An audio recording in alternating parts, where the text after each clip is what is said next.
Hello and welcome to the next video in our Intro to Oracle Cards series. I want to start by talking about our experience with documenting our daily card draws over the past 2 weeks.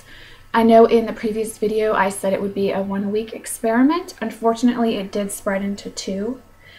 And the reason why is because at this point I do feel fairly comfortable in saying that I'm relatively far along in my pregnancy, and due to my history, it's really important that I take time out to rest and don't overdo my schedule for my baby. He needs me to rest as much as I can.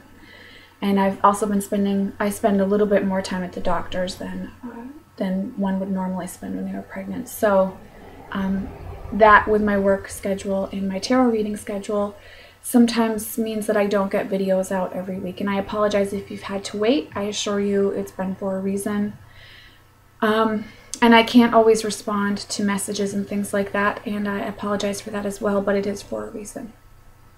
So now that that's out of the way, hopefully you took the extra week to continue working with the Oracle deck that you started this series with.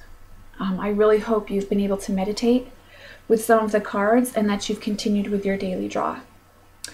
And even if you decide after this week to not continue with a daily draw, hopefully you've seen that there is a benefit to it. And it really helps us to remember and recall the lessons that our higher self and that spirit and that our guides and angels are trying to give us. I know for myself, a lot of the messages I've received from the cards I've drawn over the past 2 weeks have been to stay really positive, to stop making things seem worse than they actually are, and to trust that I'm on the path of a healer, and to listen to the voices of spirit that are speaking to me so that I can help myself and also others. And that's been very beneficial for me. Interestingly enough, we've had a lot of car trouble, which makes sense with Mercury in retrograde at this time. And a lot of the cards that I was drawing, and Archangel Ratziel was showing up a lot, and also the goddess Isis in some of my oracle card readings that I've done. And really the message being to stay positive, to take positive action, to realize that I have the tools already at my disposal and to use them. And with Isis talking about healing from a lot of past lives. And interestingly enough, sorry, I just need to get a drink of water. Interestingly enough, a lot of times when Isis shows up, she's telling me to meditate and work on my spirituality. And I drew her on 2 occasions over the past 2 weeks as an oracle card for the day. And when I was able to meditate on that day, I noticed that I reaped a lot of benefits from that, healing some old wounds.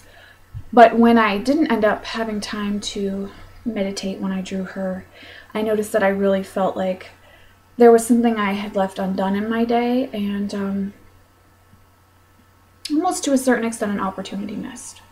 So as I've said before, I do a daily draw every day, and I will continue to do so. And I've really noticed, especially over the past few weeks, really keeping track of the message and how the message has helped me during the day has been very helpful. And I hope that you have noticed that for yourself too.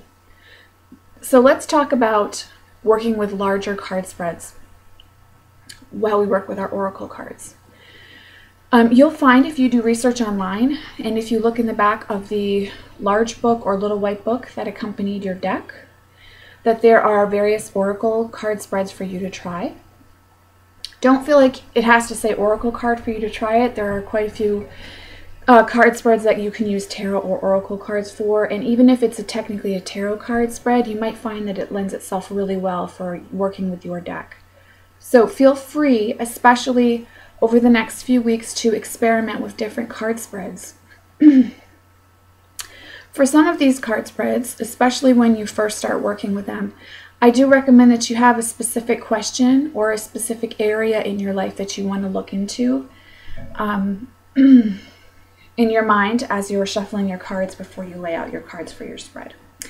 This is really helpful, and It also brings the meanings and the answers that you're going to receive from the cards down to a point and a focal point that they can focus on. A lot of times when we just want to see where we are or what's going on and we're reading for ourselves, the meanings can be about several areas in our life. It might be a little bit harder for us to boil down what they're saying to something that we can effectively use in our life. That doesn't mean that you can't just ask what's going on in my life right now or what do I need to know about my life. It's just something to keep in mind that if you're feeling really stumped by a spread, maybe it's time to reshuffle and ask a more pointed question of the cards and the guides and angels that work with that deck. So you can find lots of spreads online. The Eclectic Tarot Forum is the place that I usually go to if I'm looking for one.